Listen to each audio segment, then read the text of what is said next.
오늘 아침에 간절히 바라고 원하는 것은 이제 며칠 남지 않은 12월 25일 성탄절 날짜로서의 성탄절을 기다리는 것이 아니라 그렇게 찾아오시는 성탄으로 우리에게 찾아오신 예수 그리스도를 진심으로 기다리고 또 예수께서 이 땅에 오신 그 은혜와 사랑을 우리 심령 속에 깊이 영접할 수 있는 그런 은혜로서의 금년도 성탄절이 되시기를 간절히 소망합니다.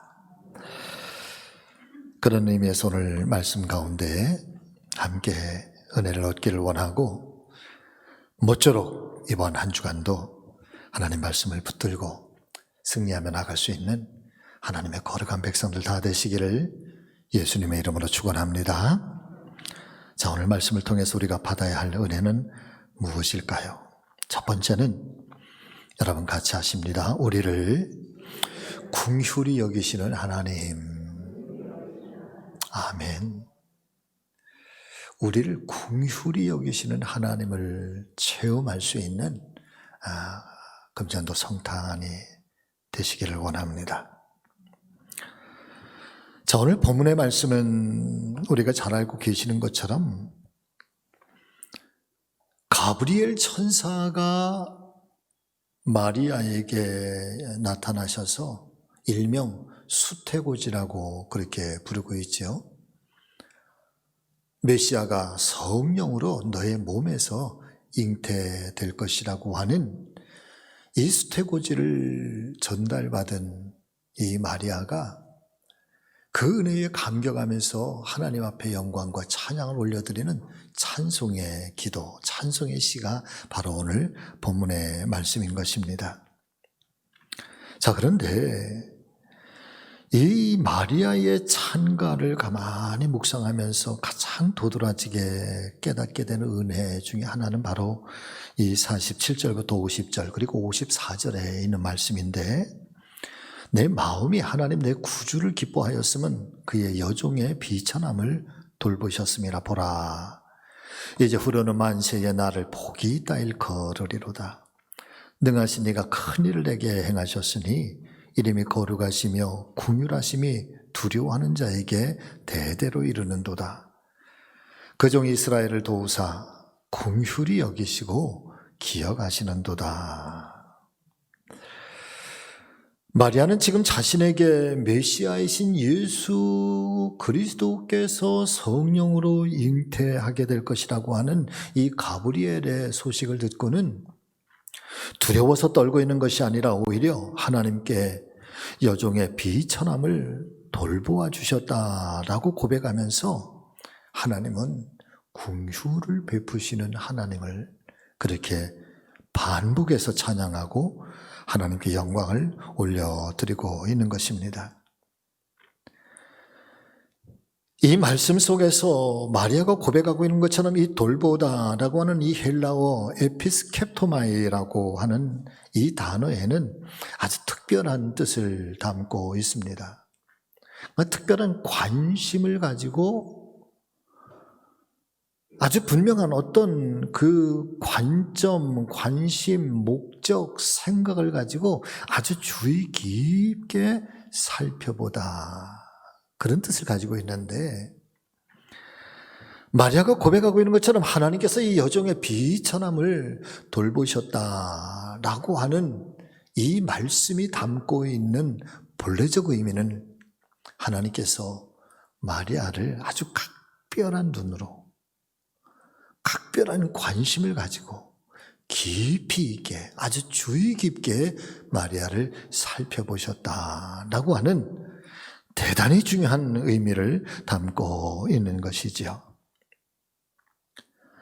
또 한 가지 중요하게 살펴보아야 할 것이 있는데, 그것은 그렇다면 하나님께서 마리아를 살펴보시는데 어떤 마리아의 모습을 각별하게, 아주 특별하게, 그리고 주의 깊게 살펴보고 계시는가라고 하는 것입니다. 그런데 말씀을 보면 마리아는 자기 자신을 가리켜서 여종의 비천함이라고 고백하면서 특히 이 여종의 비천함을 하나님께서 돌보아 보셨다.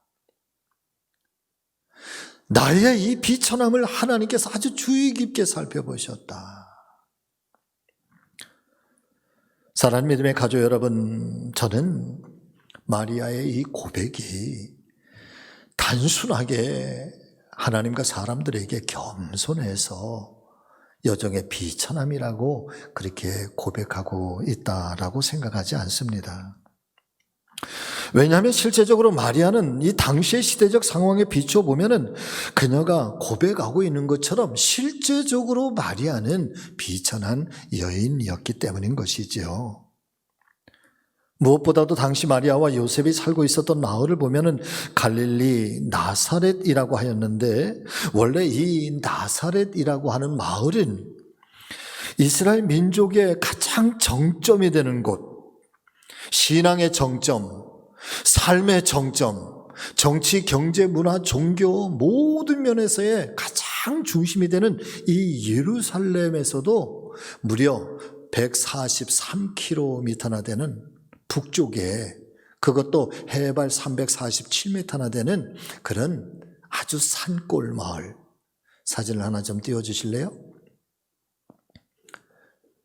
이 사진은 지금 현재의 나사렛 마을을 가리키고 있는 곳인데, 사랑하는 여러분, 이스라엘의 대부분의 지역이 그저 평지로 이어지고 광야로 다 되어져 있는 아주 척박한 땅인데, 그런데 저 뒤에 보이는 것처럼 저렇게 산이 있다라고 하는 것은 이스라엘에서는 굉장히 드문 지역이죠. 산골 마을이면서도 변방 중에 변방. 그래서 구약 성경에서는 이 나사렛이라고 하는 마을이 단 한 번도 언급되지 않을 만큼,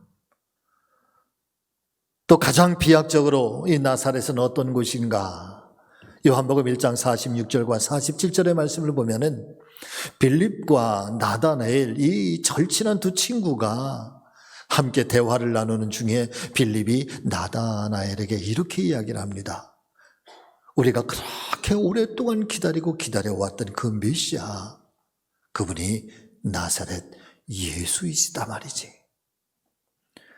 그러니까 이 빌립의 말을 들었던 나다나엘이 아주 비관적으로, 아주 철저하게 무시를 하면서 이런 이야기를 합니다. 나사렛에서 무슨 선한 것이 나겠느냐. 한마디로 말씀을 드리면 나사렛은 별 볼 일 없는 것이고, 무시를 당하는 것이고, 그리고 보잘것없는 지역으로 그렇게 치부당했던 곳이 바로 나사렛이었던 것입니다. 그뿐만이 아닙니다. 마리아가 약혼했던 이 요셉의 직업이 목수였다고 한다면, 그때 당시에 가장 죄인처럼 여겼던 계급이 있다고 한다면 몸을 파는 사람들, 그 다음에 로마에 세금을 걷어서 바치고 착복했던 그런 세리들, 그리고 천령이라고 불려졌던 문둥병이나 갖가지의 그런 질병에 걸려있던 사람들, 외면당했던 사람들, 그리고 바로 그 위의 계급이 어부들과 목수의 직업의 계급이라고 한다면, 그래서 가장 하층면에 속해 있었던 사람들이었다고 한다면, 마리아가 처한 삶의 현실이 얼마나 힘들고 얼마나 어려운 가정이었겠는가라고 하는 것은 능히 짐작하고도 남게 되는 것입니다. 지금 마리아가 자기 스스로를 가리켜서 여종의 비천함이라고 하는 것은 그냥 단순하게 자신을 낮추어 겸손함을 나타내는 고백이 아니라, 실제적으로도 그녀는 가난했고, 실제적으로 그녀는 사회적으로도 그 비천한 삶을 살고 있었던 여인이었던 것입니다. 명문가의 교수도 아니었습니다. 돈 많은 그런 집안의 딸도 아니었습니다. 사람들의 시선을 받지도 못하고 살았을 것입니다. 그녀의 존재감에 대해서는 알아주는 사람도 별로 없었을 것입니다. 물론 성경 속에 등장하고 있지는 않지만은, 어쩌면 그런 상황 속에서 자라왔던 이 마리아, 또 요셉의 상황이라고 하는 것은 그 내면 속에 아주 깊은 열등감도 갖고 있지 않았을까라고 평가를 하게 됩니다. 나같이 미천한 여인을 도대체 누가 알아주기나 하는 것일까? 나같이 가난한 사람을 누가 기억이나 해줄까? 나같이 힘없는 사람을 누가 좋아하기나 할까? 그런 마음을 가지고 살았을지도 모르겠습니다. 그런데 사랑하는 성도 여러분, 이 마리아의 찬가를 가만히 묵상하면서 왜 이렇게 은혜가 되는 걸까? 여기에 성탄의 큰 은혜가 담겨져 있다는 것이죠. 어쩌면 누가복음이 정말 세밀하게, 누가복음이 정말 아주 깊은 의미를 가지고 우리에게 증거를 해주고 있는 성탄의 이야기는 왕궁의 이야기가 아니라는 거예요. 왕족의 이야기가 아니라는 거예요.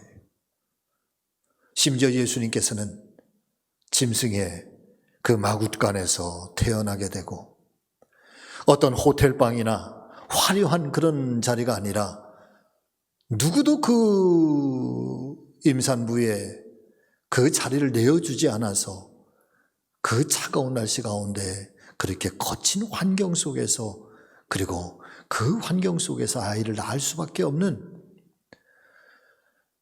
그래서 어쩌면 세상 속에서 가장 낮은 자리라고 말할 수도 있고, 세상 속에서 어쩌면 가장 버려진 자리라고 말할 수도 있고, 어쩌면 세상 속에서 가장 비난한 자리라고 말할 수도 있는, 바로 거기에 예수 그리스도 하나님의 아들이 탄생하게 된다고 하는 것. 그리고 그런 환경처럼 오늘 이 마리아는 고백하기를 나는 비천한 여인이라고. 그런데 하나님께서 그런 나를 아주 각별한 눈으로 주의 깊게 살펴보시고 나에게 은혜를 베푸셔서 이제 만대에 나로 복 있는 자라 그렇게 일컬음을 받게 하실 것이라고 하는 이 마리아의 찬가 속에는, 사랑하는 여러분, 성탄이 그래서 더 큰 은혜가 있는 것이고, 그래서 이 성탄은 더 큰 의미가 있는 것을 우리는 깨닫게 되는 것입니다. 하나님께서 비천한 계집종과 같은 마리아를 돌아보시고 긍휼히 여기셔서 어쩌면 지나온 그녀의 삶의 이 초라함들, 그리고 그녀의 삶 속에 새겨져 있었던 그런 아픔들, 그리고 내면 속에 누구에게도 말할 수 없었던 그런 상처들이 있었던 것, 하나님께서 깊이 살펴보시고 주의 깊게 보시면서 그 상처를 씻겨주시고 치유해 주시고 이제는 그녀를 존귀하게 높여주시는 것처럼 오늘날 저와 여러분들도 하나님께서는 우리를 긍휼히 여겨주시면서 혹여나 지나온 저와 여러분들 속에서도 그런 마리아와 같은 아픔이 있다고 한다면, 마리아와 같은 그런 초라함이 있다고 한다면, 우리 스스로도 그런 열등감 속에, 그런 아픔 속에서 살아가는 것이 아니라 바로 그 속에 찾아오시는 하나님의 은혜, 그런 우리를 오늘도 주의 깊게 관심 있게 깊은 사랑의 눈을 가지고 살펴보시는 그 하나님의 은혜가 오늘도 우리에게 임하고 있다는 사실을 오늘 성탄을 통해서 우리는 함께 깨닫기를 원하는 것입니다.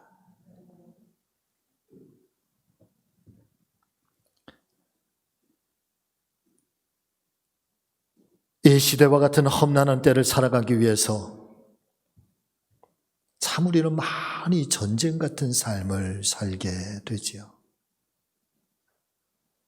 어떻게 살아남을 것인가? 또 어떻게 견뎌낼 수 있을 것인가?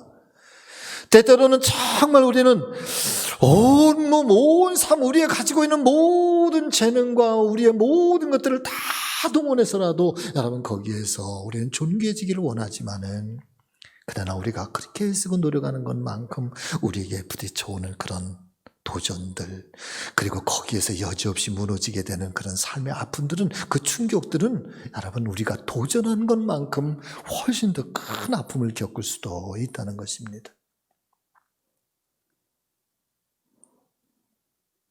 어쩌면 예전에는 개천에서 용이 날 수도 있다고 했는데, 그러나 오늘날에는 공공연하게 얘기하는 것처럼 이제는 더 이상 개천에서 용이 날 수 있는 시대는 지나가 버렸다.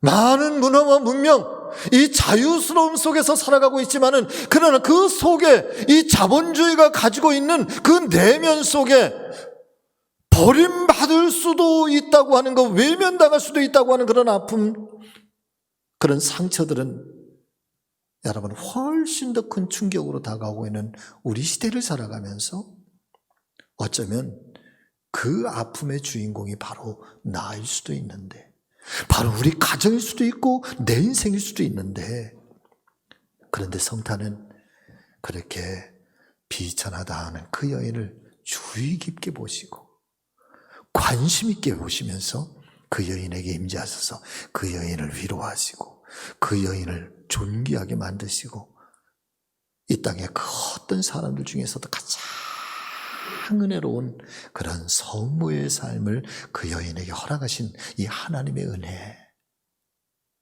그래서 마리아는 그의 찬가를 통해서 아주 분명하게 고백해주는 그녀의 고백이 있다고 한다면, 하나님은 긍휼의 하나님이시다 라고 하는 겁니다. 저는 이 하나님을 믿습니다. 저는 성탄의 깊은 그 속에 담겨져 있는 큰 사랑 속에 오늘도 바로 그와 같은 마리아 같은 여인에게, 마리아 같은 사람에게 찾아오셔서 오늘도 위로하시고 어루만지시고 그 삶을 보듬어 주시는 이 하나님의 긍휼의 은혜가 아무쪼록 이 성탄절 기다리는 우리 모두에게 함께 하시기를 예수님의 이름으로 축복합니다. 여러분, 그 주님을 기다리시기를 바랍니다. 할렐루야. 자, 두 번째, 성탄을 기다리면서 여러분 같이 하실까요? 나를 향하신 하나님의 사랑을 깨달아야 합니다. 아멘. 한 생애를 살면서 남편을 미워하고 아주 적대감을 가지면서 살아가고 계셨던 한 여자 집사님이 계셨습니다. 자기 안에 뭔가 모르는 분노가 늘 자리 잡고 있었고, 가끔은 불안증과 심장이 조여오는 고통까지 느껴서 병원에 가보았지만 원인은 알 수가 없었고, 다만 신경불안증이라고 하는 진단만 받게 됩니다. 그러던 그녀가 우연하게 어머니 학교 두란노에서 이제 진행하는 어머니 학교에 참여를 하게 되는데, 사랑하는 여러분, 어머니 학교든 아버지 학교든 그 5번의 그 프로그램 시간 중에서 첫 번째 날, 첫 번째 시간에 하는 프로그램이 뭔가 하면은, 아버지 학교에서는 아버지를 기억하는 거고요, 어머니 학교에서는 어머니를 기억하는 거예요. 그러면서 그 아버지와 나 사이에, 어머니와 나 사이에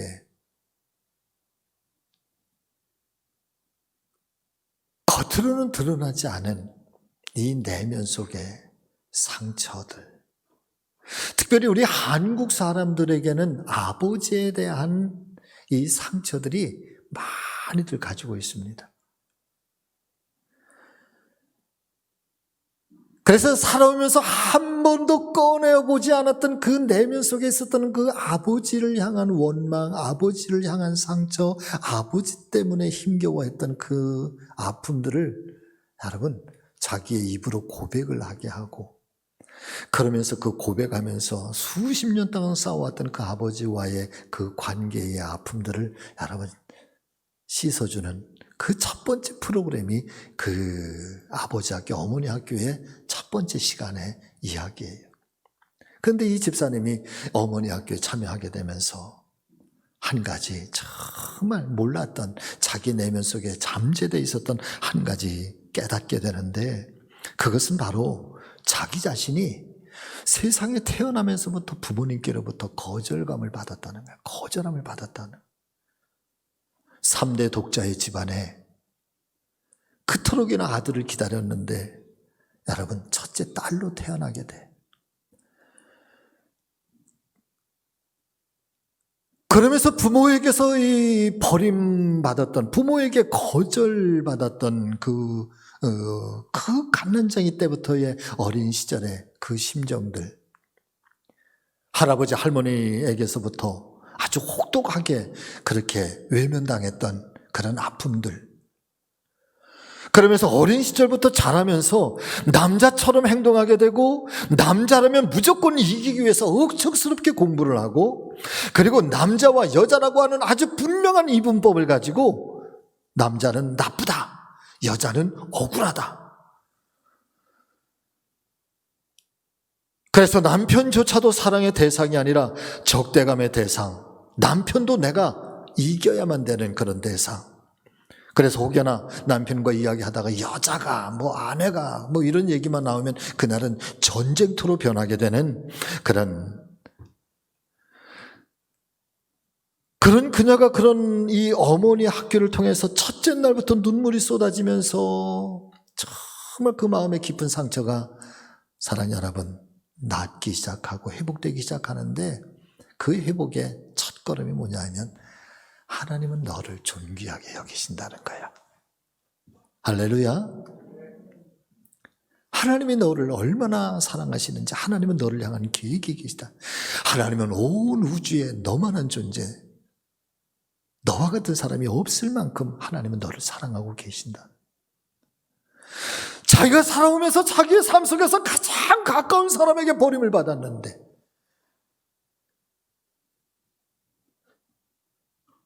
혈연으로 연결된 그런 가족에게서부터 거절감을 받았는데, 그래서 나는 세상 속에서 아무런 쓸모없는 존재처럼 여겼는데, 그런데 하나님이 나를 얼마나 사랑하시는지, 하나님이 나를 얼마나 존귀하게 여기시는지 그것을 깨닫기 시작하면서부터 사랑하는 여러분, 이 마음의 아픔의 상처들이 낫기 시작하고, 그 삶의 고통들이 여러분 고통의 감옥으로부터 이제 자유해지기 시작하고,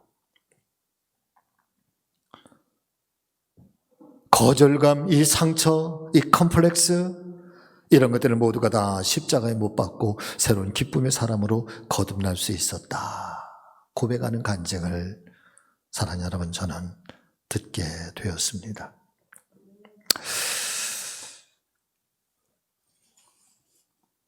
사실 오늘 말씀을 보면은 마리아는 이 천사의 수태고지를 두려움으로 받아들이지 않습니다. 기쁨의 소식, 복음의 소식, 굿뉴스라고 그녀는 고백을 하게 되지요. 그러면서 이 찬송의 기도 속에서 마리아는 이 성탄으로 오시는 이 굿뉴스, 이 기쁨의 소식이 자기 자신에게 얼른 속히 이루어졌으면 좋겠다라고 하는 간절한 그런 기다림을 가지고 있습니다. 그런데 사랑하는 성도 여러분들이요, 지금 마리아의 입장에서 사실 생각해 보면은 현재의 모습이 딱히 좋은 소식, 기쁜 소식이라고 할 수는 없을 것입니다. 다시 말씀을 드리면 지금 마리아는 결코 아이를 가져서는 안 되는 상황이었던 것이지요. 당시 율법에 따르면 결혼하지 않은 여인이 아기를 가졌다라고 한다면 사회적 관습이라든가 당대의 율법에 의해서 여러분 동네 사람들이 돌로 쳐서 그 여인을 죽인다고 해도 아무런 제재를 받지도 않고 법적으로도 그렇게 제재를 받지 않는 그런 상황 속인데, 그와 같은 상황을 너무나도 잘 알고 있는 마리아임에도 불구하고 이 상황을 기쁨의 소식, 복음이라고 고백하면서 자신에게 이루어질 주님의 탄생을 간절하게 기다리며 이 하나님의 은혜를 사모하고 있다는 것입니다. 기다림이라고 하는 게 도대체 뭘까? 저는 오늘 이 마리아를 가만히 묵상하면서 깨닫게 되는 것이 도대체 기다림이라고 하는 게 뭘까? 그러면서 여러분 같이 하십니다. 기다림에는 실패의 기다림도 있고 성공의 기다림도 있습니다.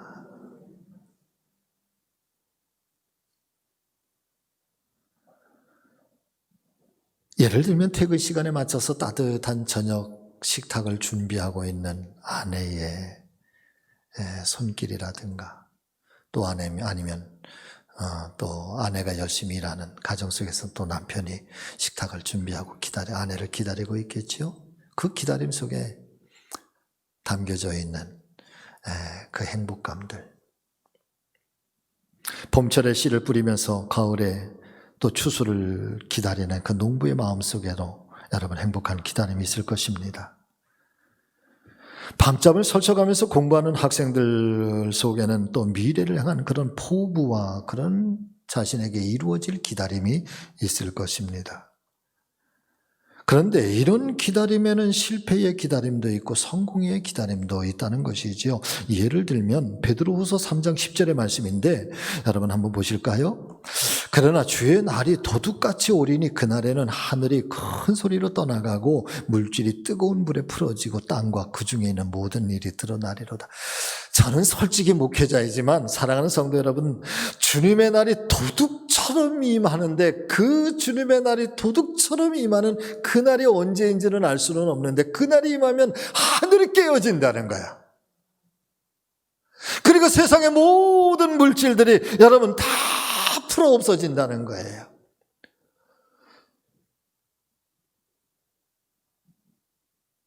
어떻게 보면 그날을 우리는 기다리고 있지만은 나에게 정말 그날은 그런 끔찍한 기다림이 아니었으면 좋겠다라고 하는 거죠. 그러나 누군가에게는 그날은 실패의 기다림일 것입니다.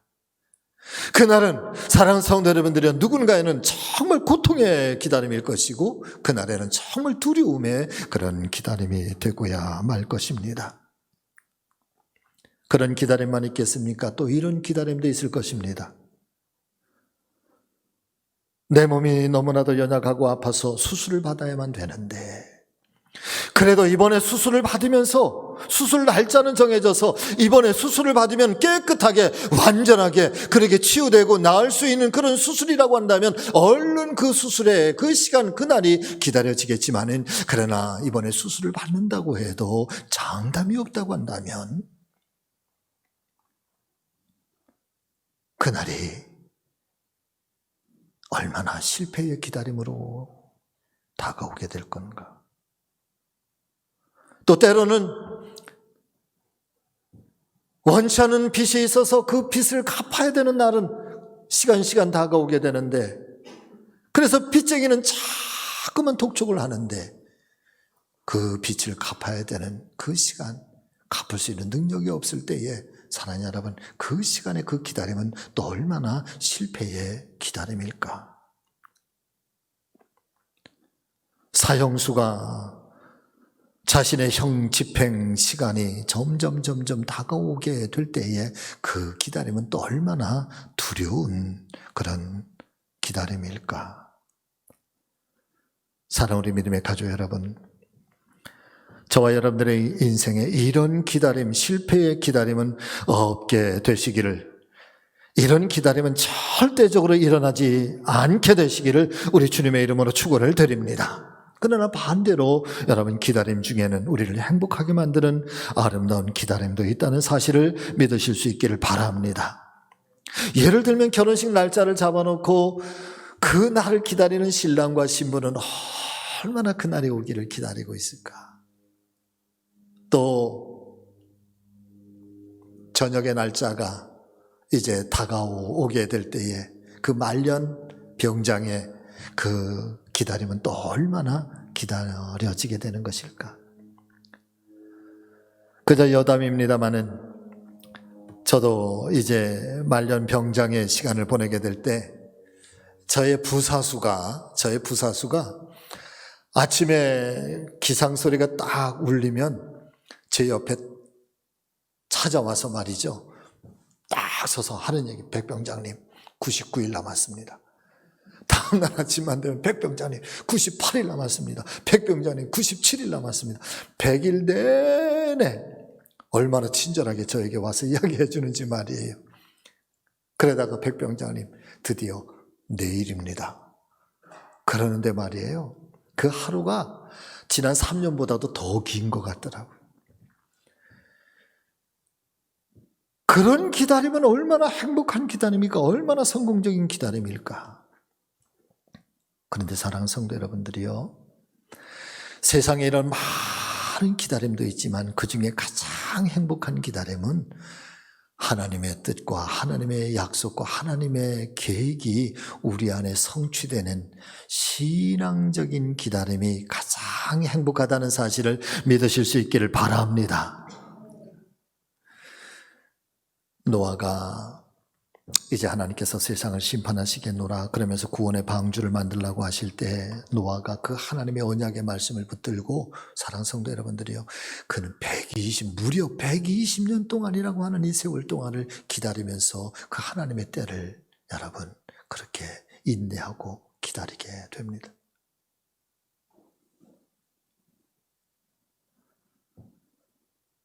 사람들이 보기엔 노아는 아마도 미친 사람처럼 그렇게 조롱하고 또 그렇게 손가락질을 받게 되었을 것입니다. 남들처럼 즐기지도 않았습니다. 고난의 삶을 사는 것처럼 그렇게 보였기 때문입니다.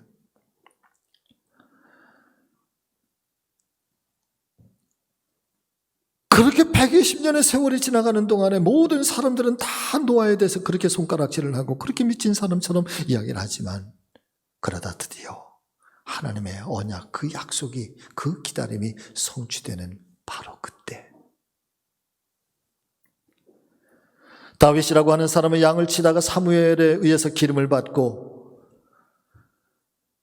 15년이라고 하는 세월 후에 비로소 왕으로 등극을 하게 되는데, 그 15년 동안 이 다윗은 얼마나 많은 고통의 세월을 보내는지 모르죠.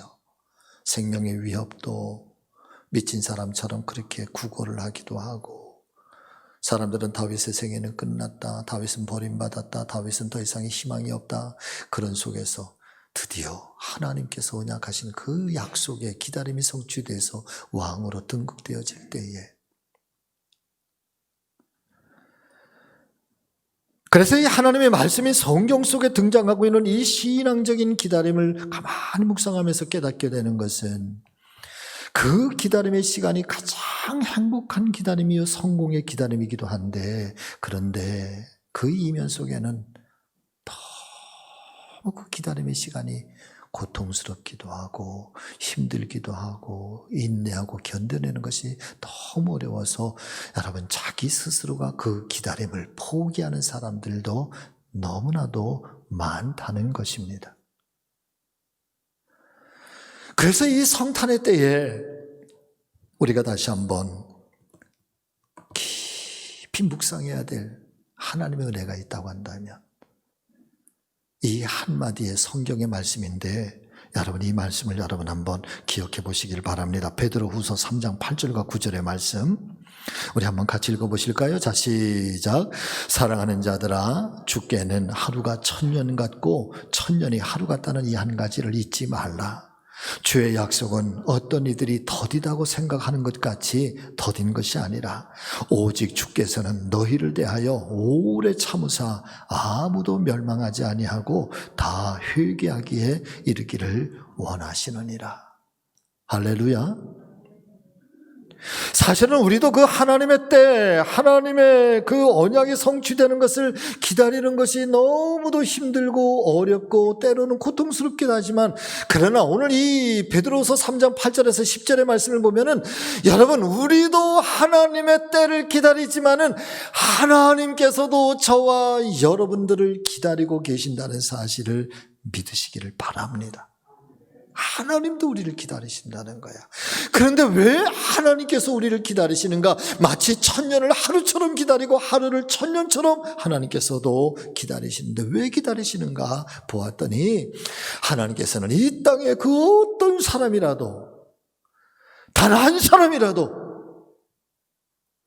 멸망당하기를 원하는 것이 아니라 그들이 다 회개하고 구원받기를 원하셔서 오늘도 하나님께서는 그 때를 오늘도 하나님 기다리고 계신다는 것이죠. 이 하나님의 기다림 속에 우리가 배워야 될 것이 있다고 한다면 여러분 하나님의 지극한 사랑입니다.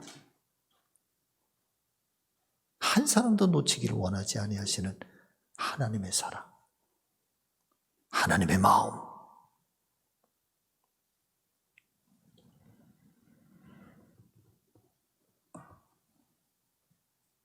그렇기 때문에 대강절은 단순한 기다림의 의미가 우리에게 주어지고 있지만, 그러나 이 대강절을 통해서 우리가 다시 한번 절절하게 우리 자신을 돌아보아야 할 것이 있다고 한다면 오늘도 나를, 여러분 같이 해보실까요? 나를 참고 기다리고 인내하시는 하나님, 여러분 그 하나님의 마음을 여러분 이 대강절기에 우리가 깨달아야 되는 줄로 믿습니다.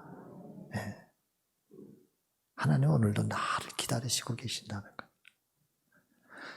여러분 하나님 우주를 기다리시는 하나님, 우주의 전 평화를 원하시는 하나님, 나라와 나라, 민족과 민족의 갈등과 전쟁을 멈추게 하시고 평화를 원하시는 하나님, 그래서 세상 속에 이 평강을 주시기 위해서 세상에 찾아오신 예수님, 거대한 성탄의 의미만 아니라 여러분 아주 세밀하게 가장 작게는, 가장 실존적으로는 하나님은 나를 기다리고 계신다는 거예요. 나를 사랑하셔서.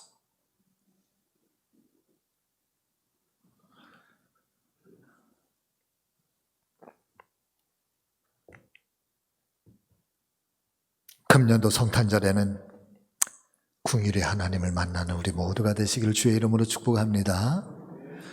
금년도 성탄절에는 여러분 본질적으로 우리의 내면의 깊은 데서부터 우리 주님 예수 그리스도, 나를 위해서 세상에 오신 그 주님께로 여러분 다시 회귀하고 그 주님의 품에 우리의 삶이 다시 첫걸음을 내딛는 것처럼 그렇게 시작할 수 있는 그런 경건한 하나님의 사람들, 예수의 사람들 다 되시기를 성탄으로 찾아오신 우리 주님 예수 그리스도의 이름으로 간절히 축원을 드립니다. 한 주간도 여러분 말씀과 기도로 승리하며 사십시오. 기도하겠습니다. 살아계신 아버지 하나님, 여전히 세상은 혼란스럽고 여전히 세상